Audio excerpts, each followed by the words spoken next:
ante todos. Mi nombre es Yanira Quiñones, soy estudiante de San Marcos del último año. El tema que me toca exponer el día de hoy es responsabilidad administrativa en el caso de Petroperú, en el caso del derrame de petróleo de Puninico, de la población Puninico. Bueno, primero vamos a hacer unos antecedentes de cómo ocurrió. El derrame de petróleo de Puninico ocurrió el 30 de junio del año 2014. Bueno, esto está ubicado, Puninico es una quebrada.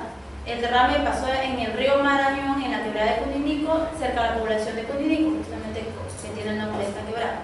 La ubicación está en Loreto. La fecha fue el 30 de junio del año 2014 y se derramaron aproximadamente, bueno, el informe técnico acusatorio que se dio, se derramaron aproximadamente 2.358 galones de petróleo. Bueno, ahora, del procedimiento sancionador, esto tiene un contexto. El país en el año 2014, en el periodo de Ollantumala, pasaba por un periodo donde había caído el valor de los minerales en el Perú. Entonces el Estado, como propuesta de mejorar esa situación y para que haya más inversión de minería, entre otros, promulgó ciertas leyes. Y en ese contexto se promulgó la ley 30.230, correcto. En esa ley, en el artículo 19, va a regular el hecho de que OEFA se le va a restringir por 3 años la facultad sancionadora. La facultad sancionadora, que es la expresión del ius munendi del Estado, para los que sabemos de derecho. Bueno, en ese contexto normativo ocurre el derrame de petróleo Puninico. Entonces, la Dirección de Fiscalización y Aplicación de Incentivos, luego de recibir el informe técnico acusatorio, mediante la resolución número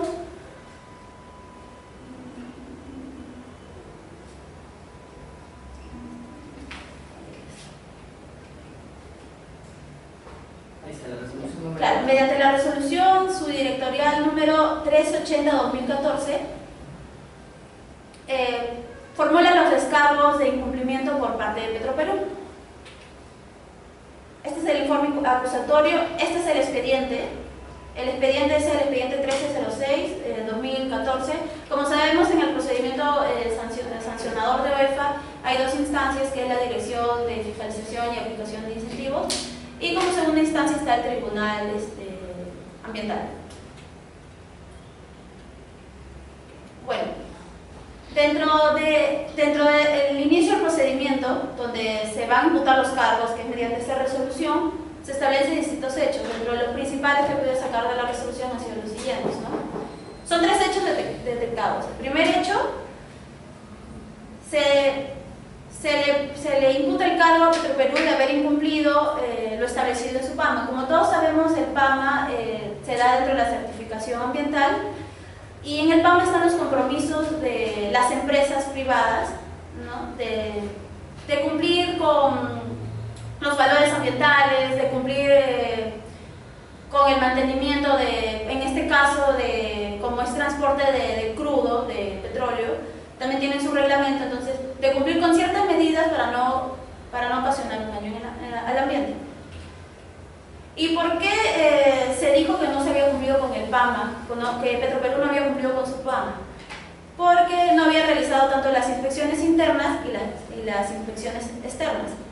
Dentro del informe técnico acusatorio, que justamente es todo un tema técnico, se había planteado de que se había degradado internamente el ducto y que externamente se había corroído.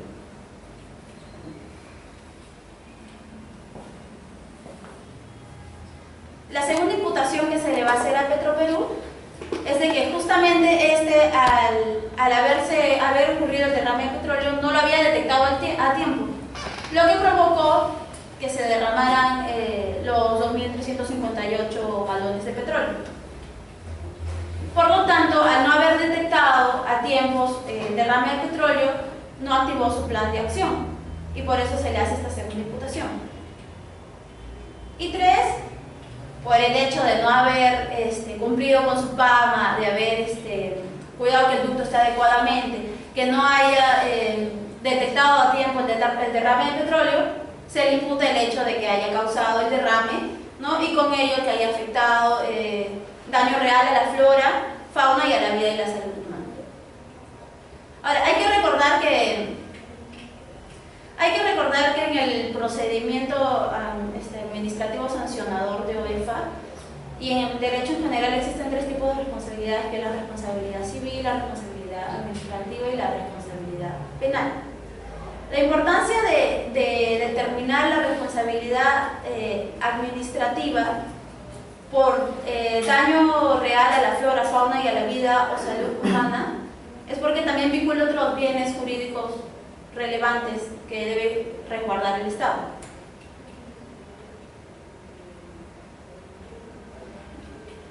Y justamente en ese marco se da este procedimiento. Como les había comentado, la ley 30230 prescribía crea como dos tipos de procedimientos.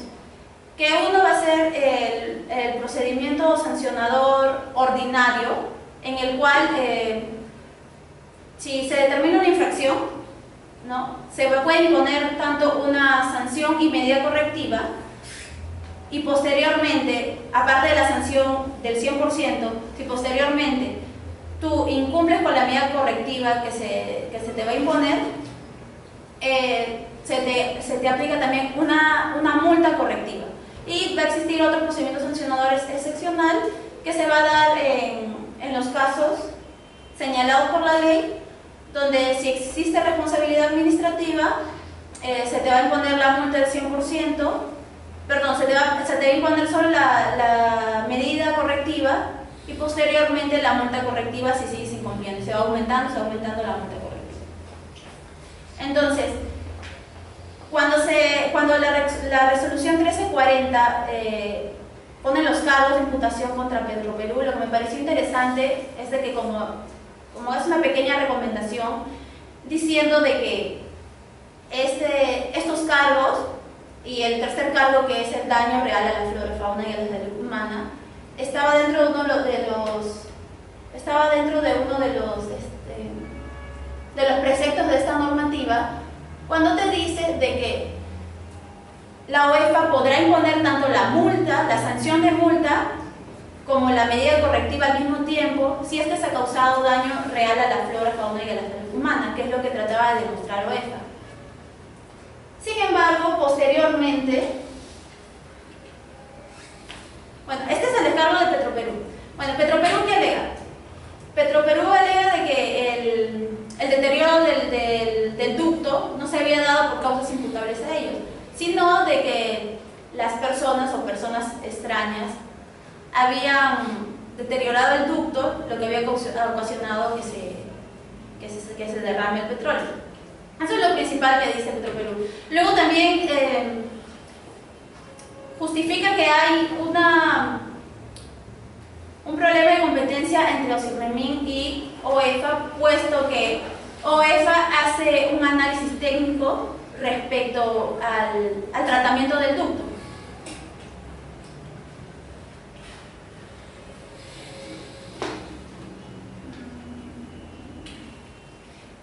Ahora, otro punto que me pareció interesante del descargo de Petroperú es de que decía, ¿cómo yo voy a poder activar mi plan de acción si para mí eso no había sido un derrame? Porque según lo que ellos especificaban, que las fallas que se habían dado en el ducto no correspondían netamente a un derrame. O sea, a mí me pareció algo irrelevante, pero es lo que ellos aducían en su descargo.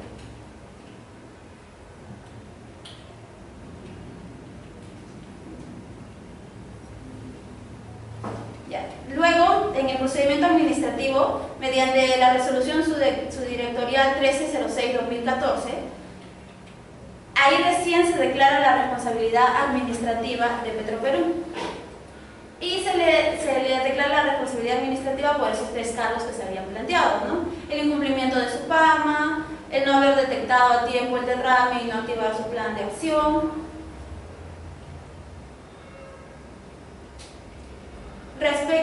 Respecto al punto, se evalúan varios puntos en esa resolución, y uno de los puntos que relevante es el conflicto de competencia entre OSIRNAMIN y OEFA. En lo que esta resolución se esclarece es de que OEFA tiene la función de tutelar la protección del medio ambiente y sin embargo OSIRNAMIN tiene la función de verificar el tratamiento de los sistemas del caso de transporte de crudo. Entonces, lo que esta resolución te va a decir es: OEFA sí es competente para poder sancionarte por el hecho de que tú con este derrame has ocasionado un daño a la flora, fauna y a la salud humana.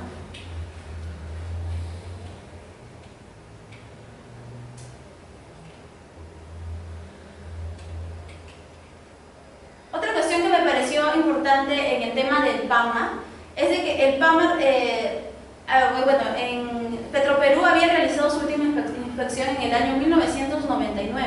O sea, desde ese año hasta el 2014 que se dio el derrame no se había hecho nada. Y justamente por eso es de que se le va a imputar la sanción.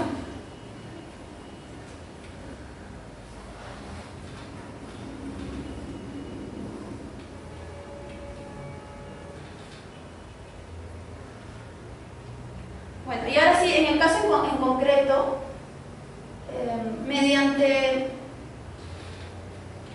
mediante la resolución 840-2016 de la Dirección de Fiscalización y Aplicación de Incentivos, se va a declarar la responsabilidad administrativa de Petroperú. Sin embargo, ellos se fundamentan en el artículo 19, como les comentaba, el artículo 19 va a prescribir que por 3 años OEFA no va a poder sancionar. Lo que se va a prevalecer son que se impongan medidas correctivas y preventivas. O sea, no vamos a sancionar, OEFA no va a sancionar. OEFA lo que va a procurar es para que justamente haya inversión en el país, en vez de estar sancionando a las empresas que incurran en responsabilidad, no. Vas a imponer medidas correctivas, medidas preventivas.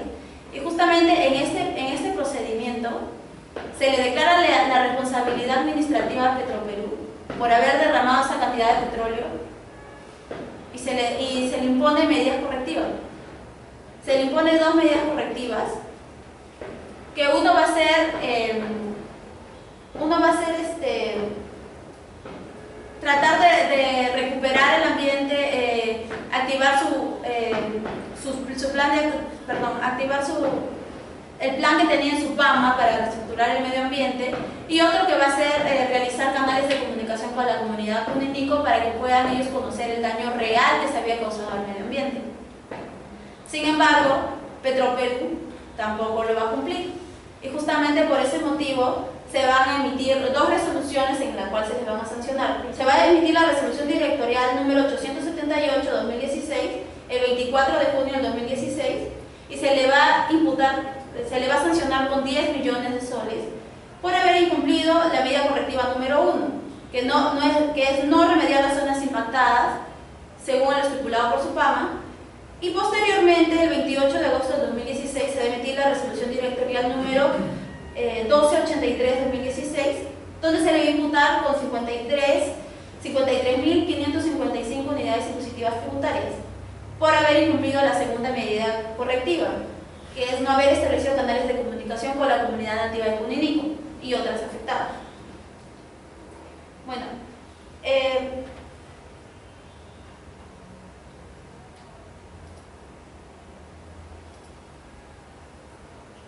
ahí termina su exposición, ¿verdad? No, doctor. Sí, eso es lo que no.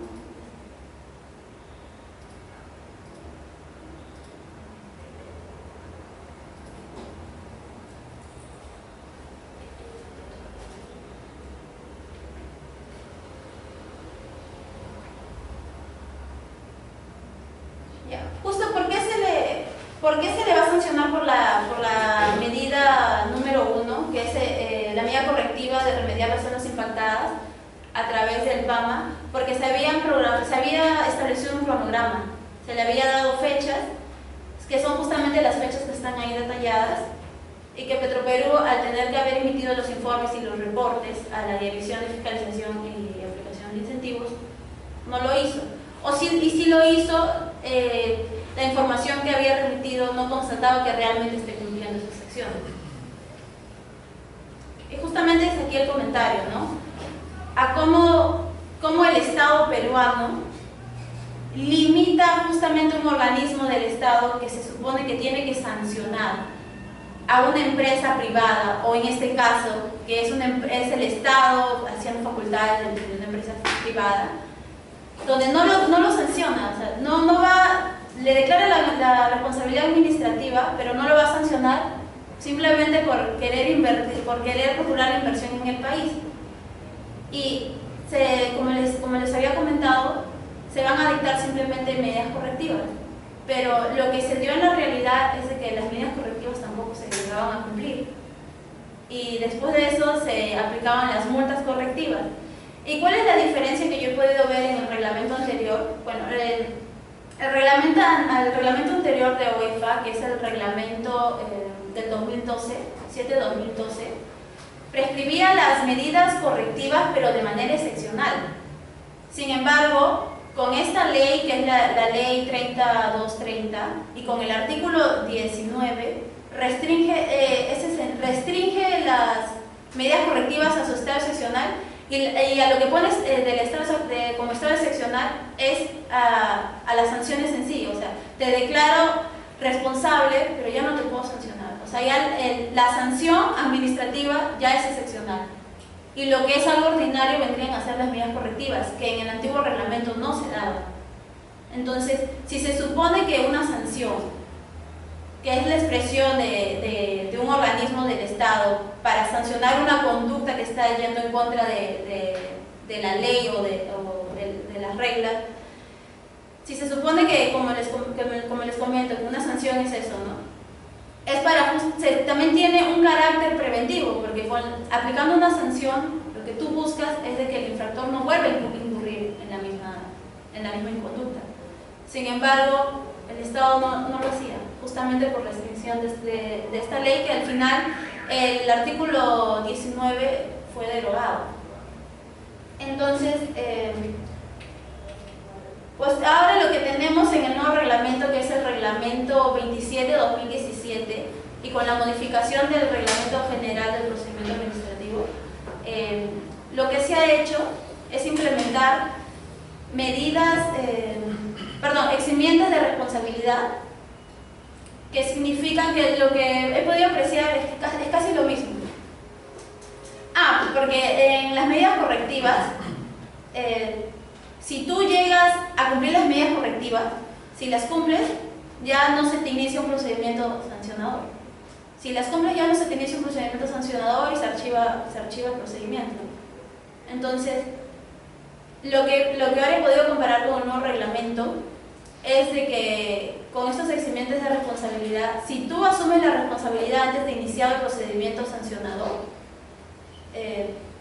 ya no se te sanciona, bueno, por ende no se inicia un procedimiento sancionador. Entonces, para mí esto sigue existiendo ahora en el reglamento de la UEFA y en sí en el procedimiento sancionador. Simplemente se ha cambiado de modelo, es lo mismo. Muy bien, Yanira, póngame en la exposición del principio. Entonces, otra vez, ¿en qué contexto sociopolítico, sociohistórico, filosófico, ético, moral nace el procedimiento sancionador ambiental? Nace en un momento donde necesitamos reactivar la economía del país, ¿no es cierto? Porque habían caído los precios de los metales y estábamos desesperados para aumentar el PBI nacional, que se basa en una actividad primaria exportadora de minerales. ¿No es cierto? Entonces, se pensó como una posible salida que, no multando a las empresas mineras y petroleras, se iba a conseguir mayores incentivos para poder dinamizar la economía. Y en ese contexto se aprueba la ley 30.230 y su artículo 19, que fija el principio siguiente: si has cometido una infracción, tienes la oportunidad de evitar la multa si subsanas tu conducta a través del cumplimiento de una medida correctiva.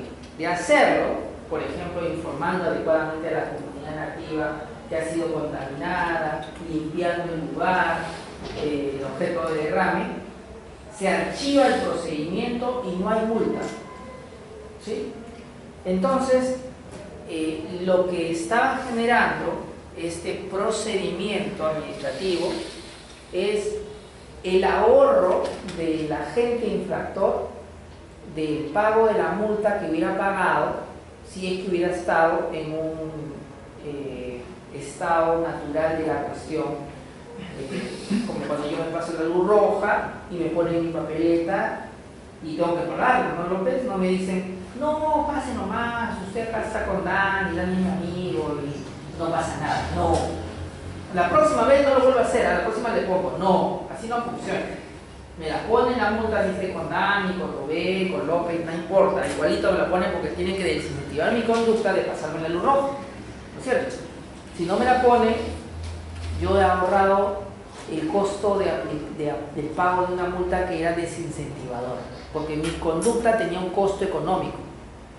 En ese contexto, ¿qué ocurriría si hablamos de tránsito? Todo se pasaría primero la luz roja y luego que le dicen no vuelva a hacerlo, la siguiente luz ya se la respeta, ¿verdad? Pero estaría seguro que la mayoría aprovecharía su única ocasión para de vez en cuando, ¿no es cierto, Aaron? Cuando Aaron vaya a recoger a la novia, se pase la luz roja y diga, no, esta es mi primera opción, todavía tengo otra, ¿verdad? Esta no me puede soltar. Imagínense lo que ocurre en tránsito, ahora imagínense lo que ocurre en petróleo y minería. Todos estarían diciendo, bueno, este es mi primer error de contaminación ambiental, pero como sin remedio, si subsano, no soy sujeto de ley. ¿Sí? Esta era la premisa y la ley se aprueba, me parece, el 12 de julio del 2014. Me parece que un 12 de julio del 2014, a ver, me va a buscar la fecha, y el derrame ocurre a fines de junio del 2014. O sea que la primera cuestión es, miren, el derrame se produjo antes de que la ley ingresara en vigencia. Entonces debió aplicársele la ley anterior, que era mucho más punitiva, y no la nueva ley, diría el sentido común de mis queridos ingenieros ambientales, Estefan, ¿no es cierto? Rosario, ¿no? Rubén, ¿no? Nolan, pero no. ¿El 12 de cuándo? De julio. El 12 de julio de 2014, no me falló la memoria, todavía no estoy cambiando. Fue Fue publicada y a partir del día siguiente se hace vigente, pero el derrame ocurrió a fines de junio. Entonces, uno diría, no le aplica la ley de autor porque es posterior. Lo que pasa es que para los abogados, para Rolando, para Peter, se aplica un principio, ¿no es cierto? ¿No es cierto, Peter? No me dejes mal, por favor, para la cámara, di cuál es ese principio. Bueno, la cuestión es que la sanción que se va a aplicar siempre va a ser la menos punitiva, ¿no? Retroactividad benigna. Claro. Retroactividad benigna. Claro, le voy a aplicar la norma que está vigente al momento en el que inicio el procedimiento sancionador. ¿Sí? ¿Sí? No sería retroactividad benigna porque sería en el caso de que la sanción que viene luego Bueno, también si no había esa Claro, no se consideran los hechos. era teoría de los hechos cumplidos. O sea, se aplica la norma del momento en el que inicia el sancionador. Para su suerte de ellos, el sancionador inicia con esta 3230 y ellos estaban con la posibilidad de acogerse a este beneficio de no pagar multa. Por favor, ¿me pueden poner las imputaciones? La ley tenía una excepción muy clara. No se aplica para aquellas empresas, infractores, agentes que operan en zonas prohibidas, ¿no? Para la minería ilegal de Madre de Dios no aplica. Tampoco se aplica para aquellos casos donde haya afectación a la salud humana. Si hay afectación de salud humana, no. Pero Rosario, y si se mueren unos cuantos guacamayos, unos cuantos cocodrilos, unos cuantos pescados, peces, mejor dicho, para ellos también habría esa protección y no se aplicaría.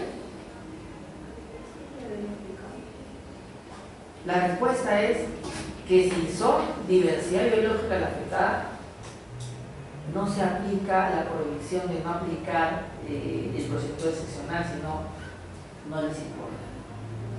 Solo cuando es salud humana.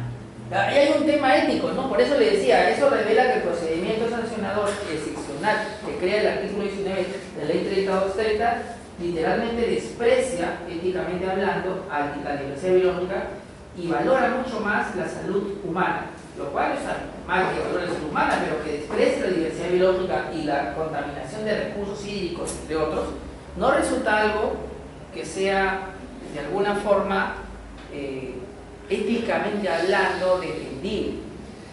Entonces, antes de Yanira pasar a su opinión, dice que el hecho detectado 1 es que Petroperú incumplió el compromiso establecido en su PAMA al no haber realizado acciones de mantenimiento al kilómetro 42 del oleoducto peruano, generando daño real a la flora y fauna y la vida o la salud humana. Entonces, la imputación inicial de este procedimiento era de que había habido afectación a la diversidad biológica y a la salud humana. Y esto se había debido básicamente a negligencia de Petroperú, que no dio mantenimiento. Según el informe, el último fue en 1999, mantenimiento interno, y el derrame se produjo en el 2014. La última inspección fue en el 2006. Y la última inspección fue, corrijo, en el 2006. Igual hay largos 8 años sin ninguna revisión.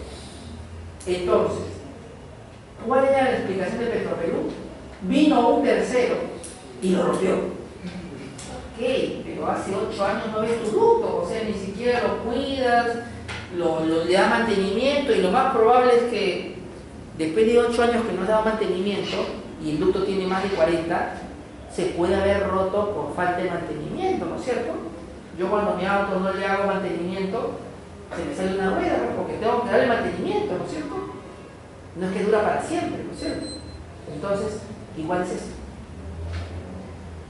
La tesis disparatada de Petroperú es que vino López con su sierra y rompió el ducto, cuando lo más razonable era de que la falta de mantenimiento más la intemperie, porque estamos hablando de un ducto en algunas partes sumergido en agua, a lluvias, a todo lo que la intemperie muestra en la Amazonía peruana haya podido deteriorarse y poco a poco corroerse, porque creo, mis estimados ingenieros, que el metal también se corroe, ¿no es cierto?, después de 40 años de existencia en una zona amazónica. Pero esa no era una opción para Petroperú. Ellos decían, vino un tercero y lo hizo. Doctor, incluso aquí habían presentado un acta de concentración ante fiscalía que también lo pusieron en su descargo. Claro. ¿Y qué fue? He denunciado a la Fiscalía de Nación, a la quien haga la ley de Chavarri, ¿no? O sea, y allí deja constancia de que un tercero ha sido. ¿Quién ha sido? No sé. Pero alguien cortó, y acá el fiscal está dejando constancia de que estoy dejando mi denuncia, y la policía y todos están viniendo a tomar fotos de que efectivamente un tercero rompió. ¿Han detenido al tercero? No. Pero si dicen que ha sido un tercero, sin palabra de legalidad, ¿no es cierto? Como que Petroperú resuelve. Eso es lo que hizo, presente en acta como prueba de que lo hizo un tercero. ¿Les parece un medio probatorio idóneo para probar de que un tercero lo hizo?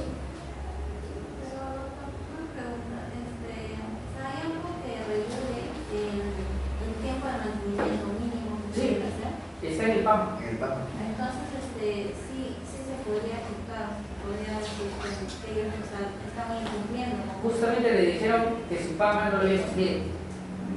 Y el PAMA fue aprobado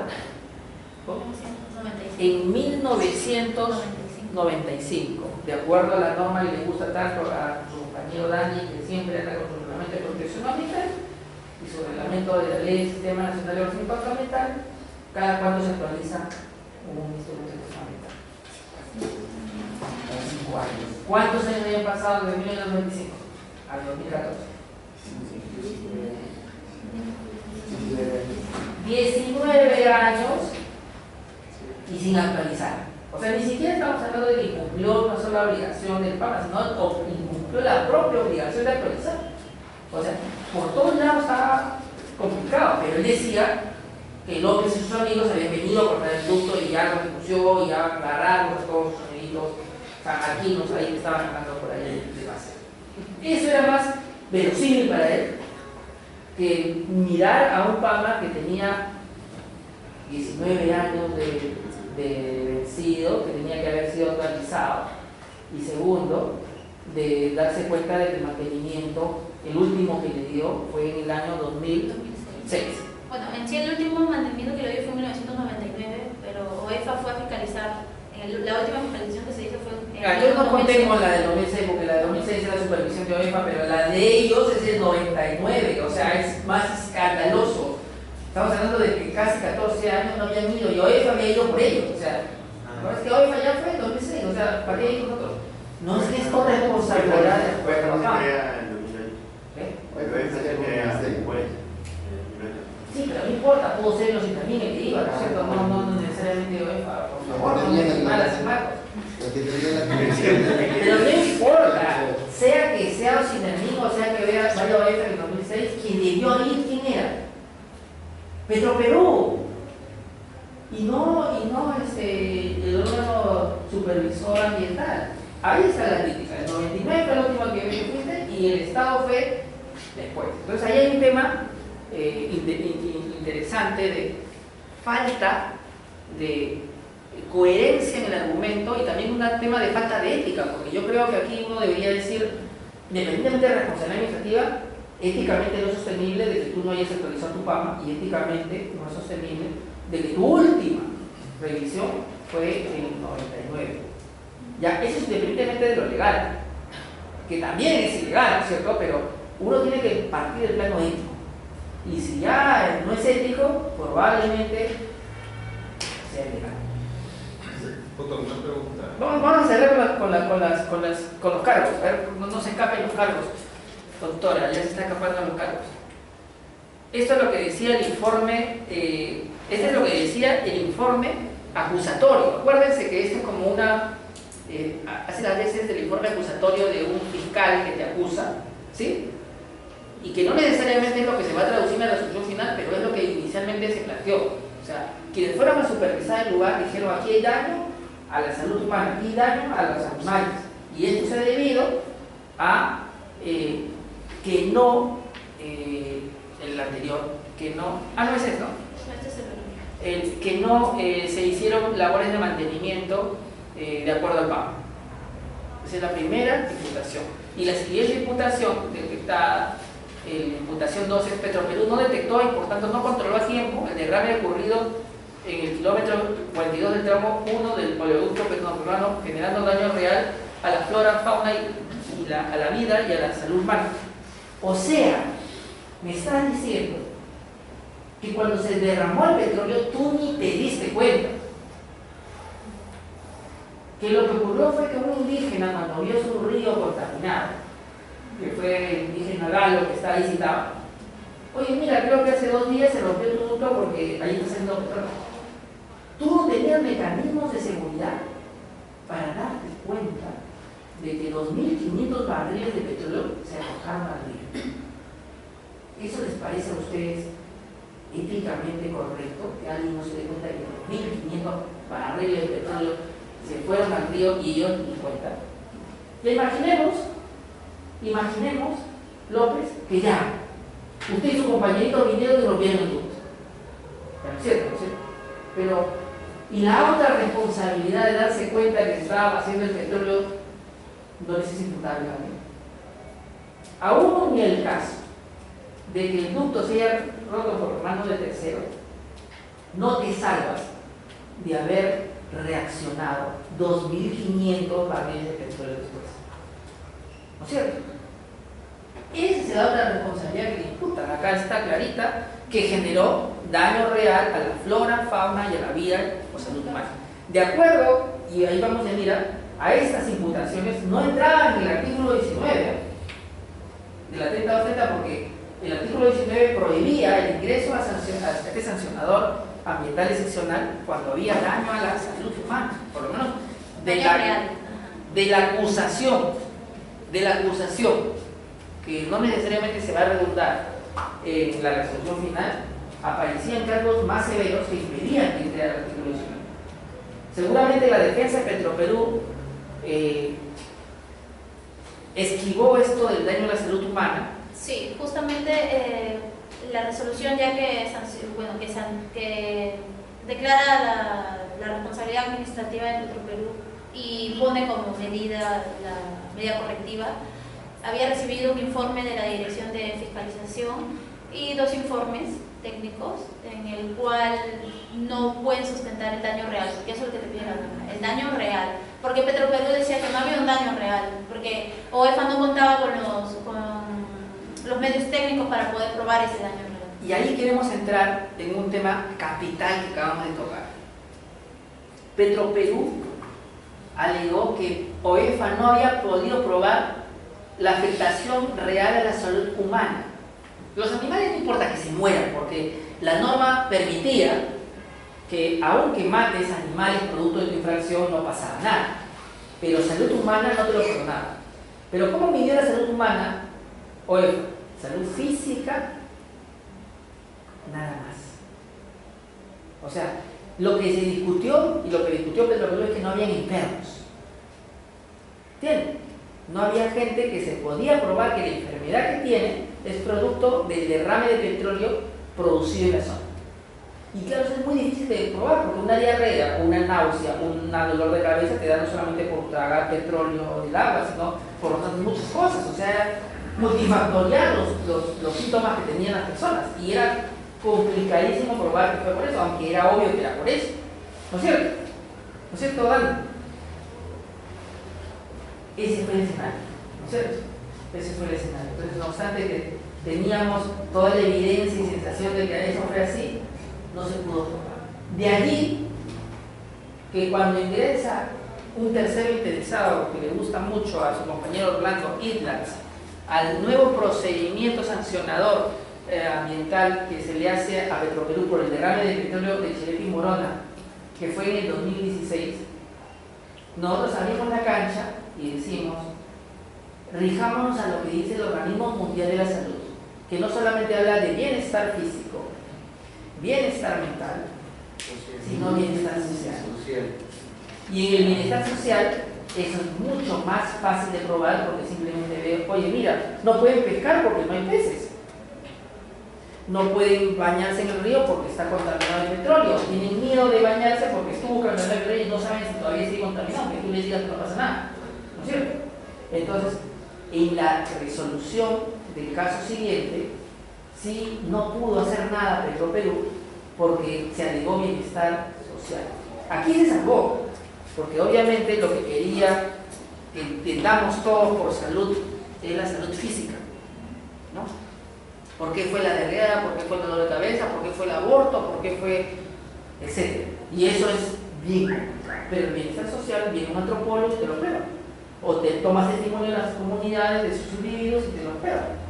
Entonces, esto es el aporte fundamental de estos casos. Por eso lo empezamos a estudiar. Porque a partir de esto, primero el error. Este es el caso donde no se aplica. Y miren lo que pasa. La empresa se salva de su multaza porque solamente se debería demostrar la muerte animal, de diversidad biológica, de peces que comían ellos, pero no se demuestra enfermedad directamente relacionada de manera 100%, no teníamos que hacer. El otro tema, antes de que se me olvide, es ¿cuál es la tercera imputación? ¿Hay una tercera imputación o no? Justamente que había causado el daño, que había causado el daño. ¿Cuál es la tercera imputación? Petroperú sería responsable del derrame ocurrido en la profecía de kilómetro 22 del tramo 1 del oleoducto peruano, generando daño real a la flora, fauna y a la vida y a la salud humana. O sea, quedó clarito que había habido un daño a la flora y fauna. Y yo agregaría los recursos hídricos, porque y no tomas en cuenta los recursos hídricos.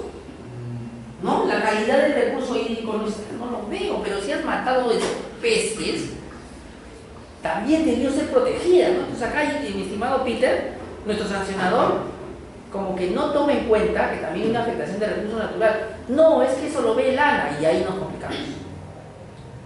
Cuando empezamos a ver que cada partecita de la recurso natural viene a pertenecer a una entidad diferente, ya no nos menciona. pero era evidente que había afectación al recurso hídrico, 2.500 de barriles de flor, habían mejorado la calidad de ese recurso y por eso muerte de pescados, o sea, de peces, perdón, de diversidad biológica, ¿no es cierto? Entonces ahí hay un tema interesante. Ahora sí, intervención. Doctor, lo que me pareció también interesante es respecto a la reincidencia. ¿Cómo trata esta ley la reincidencia? El plazo de prescripción para la residencia con la ley 230 dispone que la reincidencia prescribe a los 6 meses. Cuestión que anterior a esa ley, la reincidencia prescribía a los 4 años.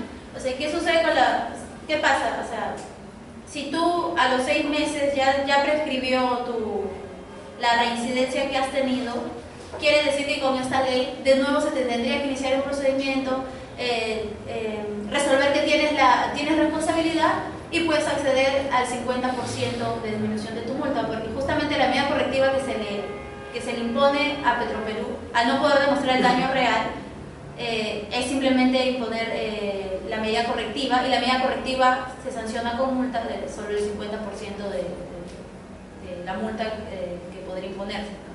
Y es lo que me pareció interesante, o sea, quiere decir de que, o sea, antes, dentro de los 4 años, si tú cometías una infracción y eras sancionado, se te aplicaba otra multa por reincidencia. Sin embargo, aquí no, o sea, ya dejaste, a los 6 meses ya no puedes incurrir en reincidencia, así que posterior a esa fecha de nuevo tendrías que investigar. Muy bien. Lo que plantea su compañera es interesante porque la 3230 lo que dice es que si es reincidente no te aplican este procedimiento excepcional para que no te multen. Se va a hacer una trampa que pocos se dieron cuenta, porque es la siguiente: si la reincidencia solamente se puede dar 6 meses luego de acaecida la infracción 1, la pregunta, Peter, es: ¿el procedimiento sancionador cuánto es el máximo que puede durar? 9 meses, ¿no es cierto?, de la ley actual. Entonces, cuando te dicen 6 meses, en las prácticas están diciendo jamás va a haber reincidencia, porque de ordinario el promedio de un sancionador puede ser 9 meses, y encima para que sea reincidente tiene que ser una resolución firme, o sea que ya haya llegado a segunda instancia. En la práctica es imposible que yo pueda manifestar reincidencia salvo que mi sancionador corra más rápido, ¿sí? Y ahí hay todo un debate. Entonces, hipotéticamente, en el caso que, como ocurrió, irónicamente esto que parece imposible ocurrió, el procedimiento sancionador de Cuninico termina en el 2015 fines, y en enero del 2016 se ocurre el derrame de Chiriaco y Morona, entre enero y febrero. Son piñas porque ahí lo descubren. Y para ese momento, el caso Chiriaco y Morona, que había tardado 2 años, miren, entre que la primera instancia y la segunda, las correctivas y todo, ya eran como 2. Justo llegan en el espacio-tiempo donde podríamos considerar reincidente. Por eso es que en el caso Chiriaco y Morona, Petroperú es considerado reincidente y ya no se puede acoger al artículo 19, que era el que pedía que lo multen. Y lo multaron. Y lo multaron con 20 millones de soles aprox, ¿verdad, López? No recuerdo bien la cifra, pero algo así como 20 millones de soles. Ahora, ¿cuál es lo interesante de este artículo que estamos conversando? Lo interesante es lo siguiente, que el artículo 19 de la 3230 es la madre que gesta el eximente de responsabilidad que hoy día mi estimado y querido amigo Peter llama subsanación voluntaria, y que te evita responsabilidad administrativa. O sea, la mamá de esta eximente es el artículo 19. Ahora, ¿qué es lo peligroso? Que mientras en el artículo 19 te decía cuándo no aplicaba, por ejemplo, cuando había daño a la salud, cuando estaba en zona prohibida, cuando no tenía un instrumento de gestión ambiental, cuando era reincidente, en la ley 3230 decía de eso, pero en la ley 2744 versión diciembre de 2016, que sigue vigente en ese acápite, no dice nada. Y entonces queda discreción de la entidad. que podría ser que convierta lo que no existía o que reviva el sancionador excepcional a partir de ese artículo nuevo, 230 y pico, creo, me parece, no recuerdo bien el texto ordenado de la 3230, o que sea un poco mucho más, ¿cómo decirlo?, diligente y no aplique esto para para infracciones graves, para infracciones que afecten la salud humana, la vida. En OEFA, ¿qué está pasando? En OEFA en el 2017 en junio, si no me equivoco, el reglamento de supervisión ambiental es modificado y ahí se establece que la subsanación voluntaria solamente aplica para el momento de supervisión, pero no en el tiempo del sancionador. O sea, cuando inicia un procedimiento sancionador no aplica, solo en de supervisión ambiental, y en tanto y cuanto la infracción no sea trascendente, sino intrascendente formal. Hace poco, entrevistando a la directora de supervisión de energía y minas, su interpretación, pueden verlo en el video que compartimos, no es esa, sino es que podría aplicar para todo, en tanto y cuanto subsane o corrija antes de que el sancionador inicie. Ella entendía que para todo aplicaba. Entonces descubrimos que a veces, dependiendo del intérprete, que no conoce la historia de cómo se ha gestado todo y cómo era antes, va a hacer la aplicación de la norma. No me sorprendería que un derrame de relaves que aparentemente sea remediado no sea multado, aplicar este criterio, y porque se descubrió en etapa de supervisión y no en etapa sancionadora. Hay todo un lugar. Pero eso revela, nuestra querida directora de Minas, cuando dice ella, revela una ética.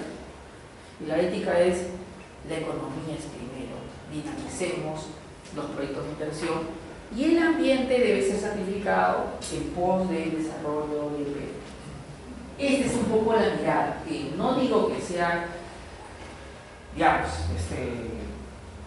completamente criticable, porque hay sociedades que la aceptan, pero desde mi punto de vista, mi sociedad de pueblos indígenas no la acepta, y buena parte de la sociedad civil tampoco, y buena parte de la sociedad peruana no necesariamente la acepta. Y es verdad que hay algún grupo del sector de la sociedad que no les importa para nada el ambiente y que les da igual, mientras haya chivilines que lleguen a los bolsillos, no hay mucho que reclamar. Y lo ha probado su compañera Bárbara en el caso de Oroya, que se podían estar muriendo de plomo en la sangre, pero ellos seguían diciendo que no cierran la metalúrgica.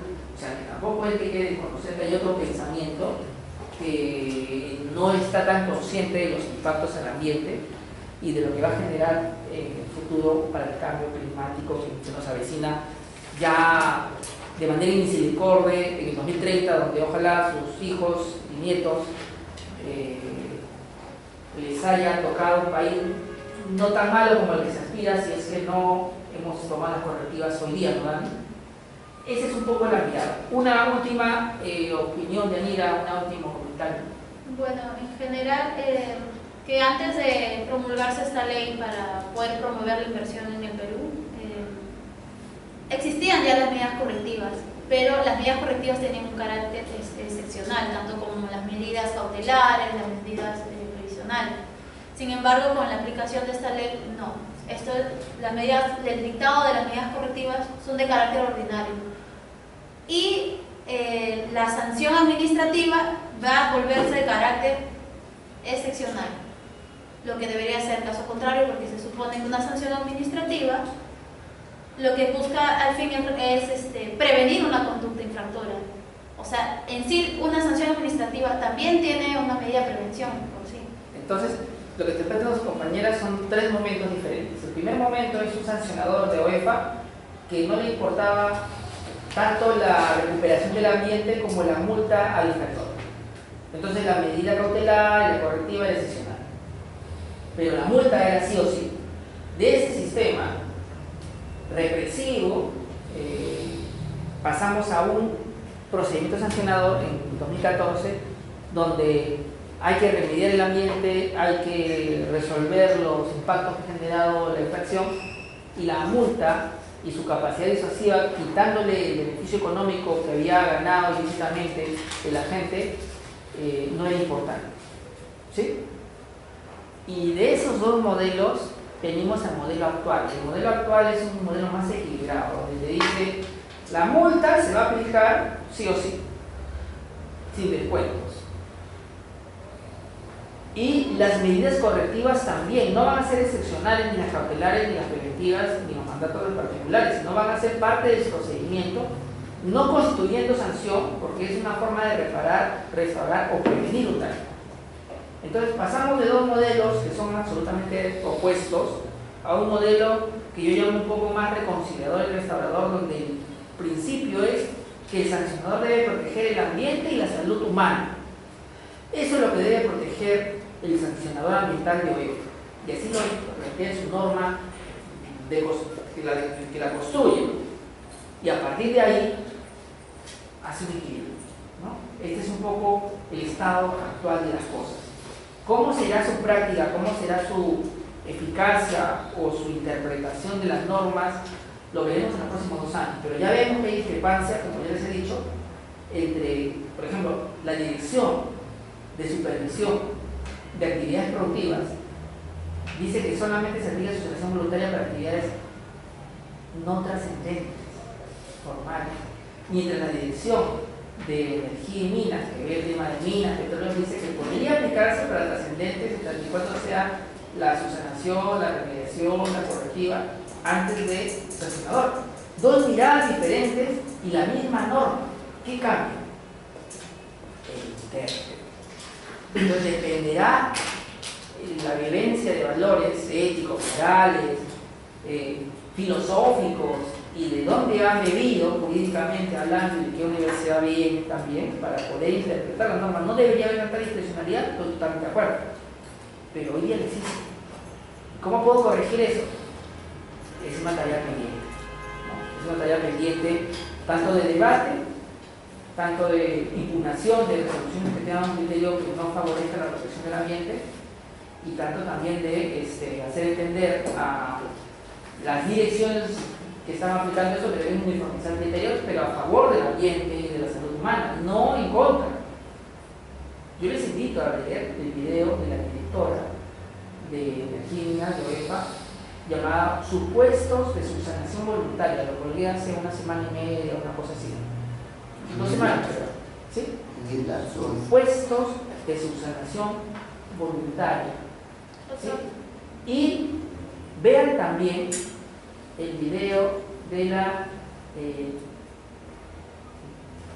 de supervisión ambiental de actividades productivas y comparen los criterios. Ahí se van a dar una sorpresa de que en la misma OEFA tienen 2 miradas para lo mismo distintas. Yanira. Doctor, y justamente del video que usted está comentando, otra cuestión que me di cuenta también es de que la encargada menciona, si bien es cierto la subsanación involuntaria, ella considera que es voluntario el hecho de que cuando en la supervisión se te ha observado algo y se te manda que remitas un informe en un tiempo determinado. Para mí ahí ya no sería voluntario si ya te están diciendo que remitas un informe, pero sin embargo para ella dice de que si lo estás cumpliendo en el plazo que te están diciendo que lo remitas, es voluntario. O sea, esa circunstancia también es una subsanación voluntaria, corresponde a una circunstancia de subsanación voluntaria. Es verdad lo que dice ella. Lo que está diciendo es que el intérprete, en este caso la directora de Supervisión Ambiental de Energía y Minas, dice que si es que no cumple un requerimiento formal o de una información que le pida, aunque ella se lo esté pidiendo, o sea, no es que sea voluntario, sino que lo está haciendo requerimiento de la autoridad, ella lo considera como subsanación voluntaria si lo cumple. Más allá de si eso es correcto o no correcto, lo que estamos demostrando con ese ejemplo es que el intérprete de la norma le da contenido a lo que significa subsanación voluntaria, y se pueden disparar para todos sentidos, para arriba o para abajo, o ser muy proteccionistas o ser muy flexibles y desnaturalizar las normas, ¿no es cierto? Entonces, ¿cómo evito eso? Revisando el contenido bajo el cual yace la norma ¿Y por qué nace en la condición que nace? Entonces tú le dices, oye, hemos pasado de la ley 32 del artículo 19, donde esto se consideró nefasto, no puedo volver a eso, porque incluso fue derogada por el Congreso, aunque no promulgada. Entonces esta interpretación no sería la correcta, porque ya se ha visto en el Congreso de la República y del propio la presidenta ha dicho que esto está muy mal, entonces tú también deberías aplicar ese criterio. Pero si yo no conozco la historia de la legislación, si no conozco los valores que vivencias, ni las condiciones socioeconómicas, sociopolíticas y socioculturales en que nace la norma, hago una interpretación libre que puede ser demasiado peligrosa. Yo siento que no lo hace de mala fe, ojo, lo hace de la mejor intención del mundo y queriendo hacer su trabajo de la mejor forma posible. Pero el problema con nosotros los abogados digo, es que nos acostumbramos a ver solo la ley y nada más que la ley como la única verdad. Y nuestros conocimientos, los años que tengamos, como los únicos bajo los cuales se van a interpretar la norma. Y entonces darle poder a Giovanni y ella haga una interpretación de la norma diferente al de López, diferente a la de Stephanie o diferente a la de Rubén, porque cada uno se disparará por su lado en función cómo entiende la norma. La norma debería entenderse en su contexto. Como decía por ahí alguien que no recuerdo hoy día su nombre, cuando sacaban sus palabras de dónde se había dicho. Un poco ese es el mensaje también de las leyes. No se interpretan de acuerdo al profesor, no se interpretan de acuerdo al director de curso, se interpretan de acuerdo a su contexto, a su exposición de motivos y a lo que quería finalmente lograr una norma, ¿no? Y a dónde apunta, si no, todo se vacía el contenido. Muy bien, aplausos para su compañera.